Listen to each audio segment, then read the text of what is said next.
এমন ভেবো না যে অনেক সময় হাতে আছে।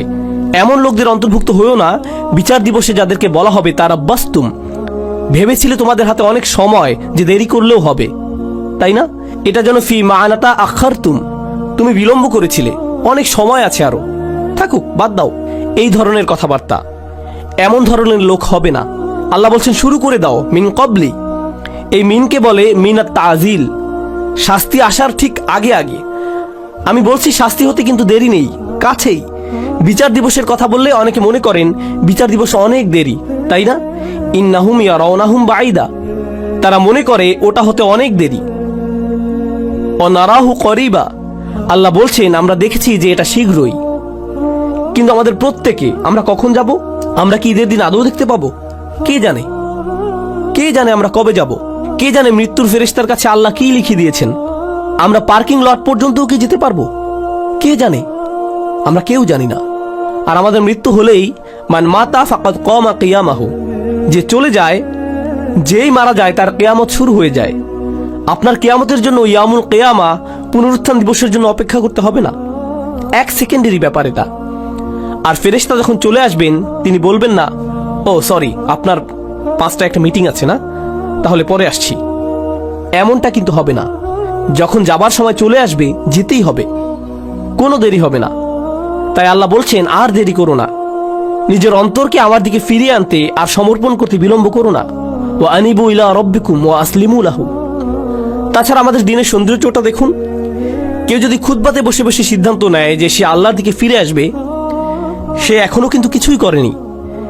সে কিন্তু এখনো তার জীবনধারা সম্পর্কিত কিছুই বদলায়নি। সে এখনো তার আয়ের উৎস নিয়েও কিছু করেনি, কিংবা তার আচরণেও পরিবর্তন আসেনি। সে শুধু অন্তরে নিয়ত করেছে যে সে ভিন্ন মানুষ হয়ে যাবে। আর সে বের হয়ে যাবার সময়, কিংবা সে তার পরিবারের সাথে দেখা করার আগেই আল্লাহ হয়তো তার জীবন নেবার সিদ্ধান্ত নিলেন। সে ক্ষমা পেয়ে যাবে। সে তো পরিষ্কার, সে আল্লাহর দিকে ফিরে এসেছিল, এটাই যথেষ্ট। সুবহানাল্লাহ। আমি একজন লোককে চিনতাম নিউ ইয়র্কের এক মসজিদে, বেশ বড় মসজিদ, ম্যানহাটনের 96 স্ট্রিট, সেখানকার সবচেয়ে বড় মসজিদ। আর এটার সামনেই বিশাল বড় একটা অ্যাপার্টমেন্ট কমপ্লেক্স। সেখানে এক হিন্দু লোক বাস করত। মসজিদটাও সেখানে যুগ যুগ যাবৎ ছিল। সে প্রতিদিন সেই দিক দিয়ে যেত আর শুনত, কারণ তারা মাইকে আজান দিত। তো তিনি আজান শুনতেন, সবসময় সেটা শুনতে পেতেন। 96 বছর বয়স, মসজিদে এসে বললেন আমি মুসলিম হতে প্রস্তুত। 96 বছর বয়স, শাহাদা পাঠ করলেন। 2 দিন পর মারা গেলেন। 96 বছরের শিরক, 96 বছরের গাফলা। এরপর তিনি আল্লাহর কাছে ফিরে এলেন, সেটাই যথেষ্ট হয়ে গেল। সব পাপ মুছে ফেলা হলো, সকল মন্দ কাজকে ভালো কাজে পরিণত করে ফেলা হলো তার জন্য। ইন্না লিল্লাহি ওয়া ইন্না ইলাইহি রাজিউন। এটাই আল্লাহর দয়া কারো প্রতি, এটাই আল্লাহর ভালোবাসা যে চলে যাবার পূর্বেই আল্লাহ তাদের ফিরে আসতে দেন। ওয়া আনিবু ইলা রাব্বিকুম। এটা শুধু অমুসলিমদের প্রতি আহ্বান নয়, আমাদের জন্য। আমাদেরও আল্লাহর কাছে ফিরতে হবে। এমন মনে করবেন না যে আমি শুধু খুব আধুনিকতাবাদী লিবারেলদের উদ্দেশ্যে কথাগুলো বলছি। এখানকার ধার্মিকদের উদ্দেশ্যে বলছি না, হিজাব সহ বোন কিংবা দাড়িওয়ালা সেই ভাইটির উদ্দেশ্যে না, না না না, সবার উদ্দেশ্যেই বলছি। আল্লাহ কিন্তু বিচার দিবসে আমাদের চেহারা দেখবেন না, আল্লাহ দেখবেন আমাদের অন্তরে কি আছে। আমাদের দেখতে, কিছু করতে বেশি ধার্মিক ধার্মিক মনে হয়। তার মানে এই নয় যে আমরা অন্যের চাইতে ভালো অবস্থানে আছি, এটা শুধু আল্লাহই ভালো জানেন। ওয়া আসলিমু লাহু মিন ক্বাবলু আন ইয়াতিয়াকুমুল আযাব সুম্মা লা তুনসারুন। অত্তাবিউ, আদেশ এখনো চলছে। তোমাদের মধ্যে যারা পাপী, অত্তাবিউ আহসানা মা উনজিলা ইলাইকুম মির রাব্বিকুম। কি যে সুন্দর! আল্লাহ বলছেন তোমাদের যা দেয়া হয়েছে তার সর্বোত্তমটি অনুসরণ করো, তোমাদের প্রতি নাজিলকৃতর মধ্যে সর্বোত্তমটি। এর অর্থ কি হয়? এর অর্থ হলো কোরআন। এর আগেই ওহী নাজিল হয়েছিল, কিন্তু মানুষের প্রতি নাজিলকৃত সর্বোত্তমটি হলো আল্লাহর এই কিতাব। আর কোনো কিছুই এর চাইতে উত্তম নয়। তোমরা কেন এর অনুসরণ করছো না? আল্লাহ এই আয়াতে আমাদের বলছেন যারা তার দিকে ফিরে আসতে চায়, তার দিকে ফিরে আসার রাস্তাটি হলো তার কিতাবের অনুসরণ করা। আর না বুঝে কোনো মানচিত্র তো আপনি অনুসরণ করতে পারবেন না। আপনি দিক না চিনলে মানচিত্র কিভাবে অনুসরণ করবেন? আপনার আমার এই কিতাবের সাথে সরাসরি সম্পর্ক করা দরকার। যদি আপনি এই কিতাবটিকে উপেক্ষা করে চলছেন, তবে এই আয়াত আপনার জন্য। আপনি আমি যদি ক্ষমা চাই তবে এই কোরআনের সাথে সরাসরি সম্পর্ক করতে হবে। এটা পড়ুন, কি বলতে চাচ্ছে সেটা বোঝার চেষ্টা করুন, আন্তরিকতার সাথে আল্লাহর কাছে দোয়া করুন, হে আল্লাহ এই কিতাব বুঝতে আমাদেরকে সাহায্য করুন। আমি অনুবাদ পড়ছি, কিছুই বুঝছি না, আমাকে এর ব্যাখ্যা বুঝতে সাহায্য করুন। আপনি কি বলতে চাচ্ছেন আমাকে বলুন। ইয়া আল্লাহ, আরবি শিক্ষা আমার জন্য সহজ করে দিন, যেন আমি আপনার কিতাবের সাথে সম্পর্ক করতে পারি। আল্লাহ আপনার জন্য সহজ করে দিবেন। তিনি করবেন না এমন হবে না। সমস্ত মানব জাতির প্রতি এটা খোলা দাওয়াত। তিনি বলেছেন তিনি সহজ করে দিবেন। আমি তো এটা আপনার জন্য সহজ করে দিতে পারবো না, আল্লাহ পারবেন। ওয়ালাকাদ ইয়াসসারনাল কুরআনা লিযিকরি, তিনি বলছেন আমরা তো কোরআন সহজ করে দিয়েছি। তিনি বলেননি লিল আরব, তিনি শুধু আরবদের জন্য সহজ করে দেননি, বরং পুরো মানব জাতির জন্য সহজ করেছেন।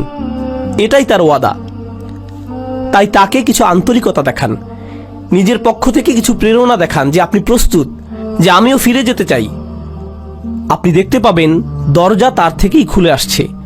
ওয়াত্তাবিউ আহসানা মা উনজিলা ইলাইক মির রাব্বিকুম, যা পাঠানো হয়েছে তার সর্বোত্তম অনুসরণ করো। অর্থাৎ এই কিতাবের চাইতে উত্তম বার্তা, উত্তম উপদেশ তো কখনোই তোমরা পেতে পারতে না। কোনো মুসলিমের এই কিতাবের সাথে সরাসরি সম্পর্ক থাকা মানে উপদেশ পাবার জন্য সবসময় কেউ না কেউ থাকা, তার অন্তরকে শান্ত করার জন্য কেউ না কেউ সবসময় আছে। আপনি কোরআনের যে কোনো পৃষ্ঠা খুলে পড়া শুরু করুন, শান্তি আর সুখ পাবেন। আপনি খুশুখুশুর সাথে সালাত আদায় করুন আর আল্লাহর কথাগুলো তিলাওয়াত করুন, এমন সমাধান পেয়ে যাবেন যেটা কল্পনাও করেননি। আল্লাহর কথার মাধ্যমেই সেটা চলে আসবে আপনার কাছে। কোরআন অসীম, সর্বক্ষণ প্রাসঙ্গিক। এটা এমন একটা কিতাব যেটা সর্বকালে উপযুক্ত, আক্ষরিকভাবেই। কলেজে থাকতে আমি এক বন্ধুর সাথে এই এক্সপেরিমেন্ট করেছিলাম। তাকে বললাম, বন্ধু সবাই তো বলে কোরআন হেদায়েত, চলো একটা এক্সপেরিমেন্ট করি।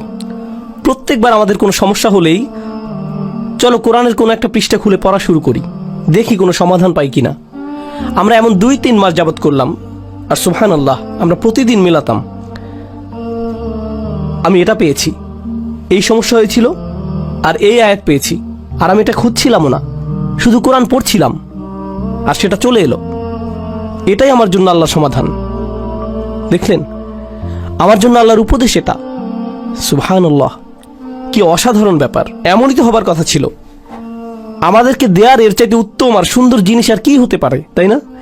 এরপর আল্লাহ বলছেন, ওয়াত্তাবিউ আহসানা মা উনজিলা ইলাইক মির রাব্বিকুম মিন ক্বাবলি আন ইয়াতিয়াকুমুল আযাবু বাগতাতান ওয়া আনতুম লা তাশউরুন। শাস্তি তোমার উপর আসার আগেই, হঠাৎ করে, তুমি কিছু বোঝার আগেই। অন্য কথায়, যারা আল্লাহর কথাগুলো জানে এরপরেও আল্লাহর দিকে ফিরে আসার চিন্তা করে না, তাদের শাস্তি তো আসবেই।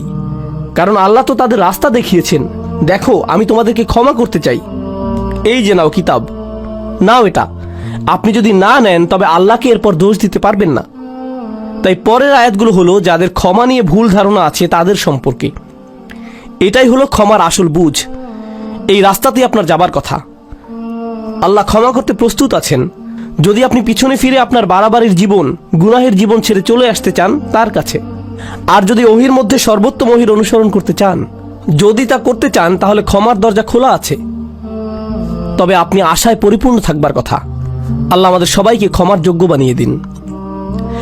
এরপর অন্যদিকে যখন হঠাৎ করে শাস্তি চলে আসে, আচ্ছা দেখুন, এগুলো সবকিছুই কিন্তু বহুবচনে ছিল। আয়াতটি ছিল বহুবচনে। এর মানে কি জানেন? যে পুরো সমাজকে বলা হচ্ছে যেন ঠিক হয়ে যায়, যে আমাদের একে অন্যকে আল্লাহর নিকটবর্তী হবার ব্যাপারে উৎসাহ দেবার কথা, আমাদের একে অপরকে পেছনে ফেলে আসার কথা না।